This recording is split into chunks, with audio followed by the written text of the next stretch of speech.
Least entropy found in which of the following state of water? Correct option is D. Ice at 0 degree centigrade.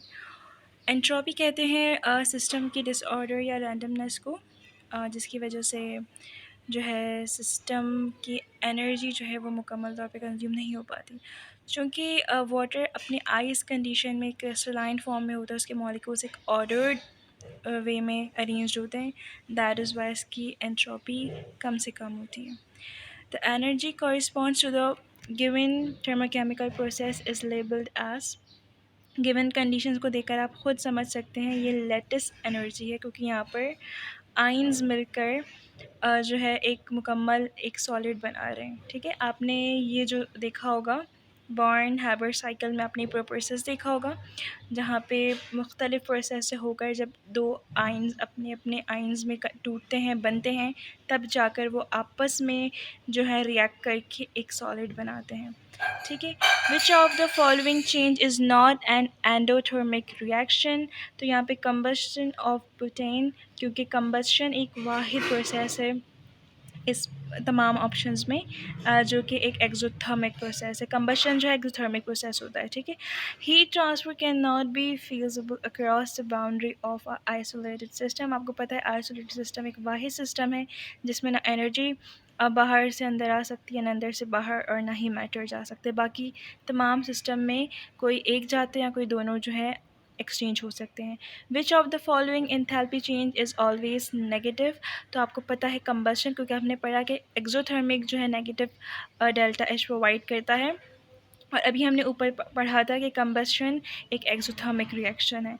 Standard enthalpy of formation of all the following elements at 25 degree centigrade and 1 atmosphere pressure are zero except. तो यहाँ पर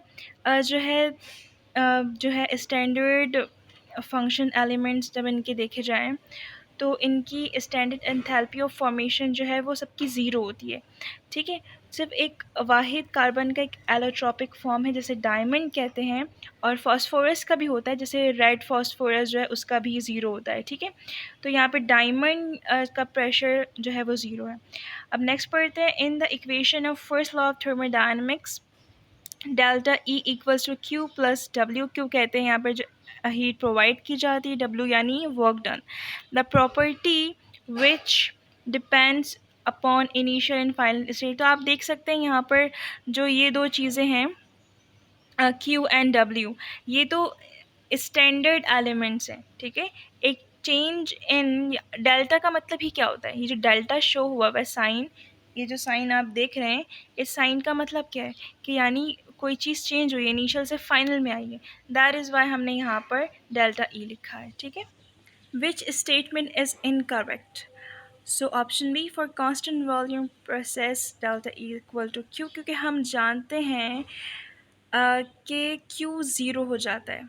किस तरह, क्योंकि constant volume जब रहेगा तो it's mean कि हमने उसे हीट प्रोवाइड नहीं की है. ठीक है, तो वहाँ पे अच्छा कांस्टेंट वॉल्यूम मतलब ये आइसोकोरिक प्रोसेस की बात हो रही है. आप देख सकते हैं इसी चैप्टर के पीछे एक टॉपिक दिया हुआ है आइसोकोरिक एंड आइसोबैरिक, तो उसमें आप आइसोकोरिक वाला टॉपिक ज़रूर पढ़िएगा.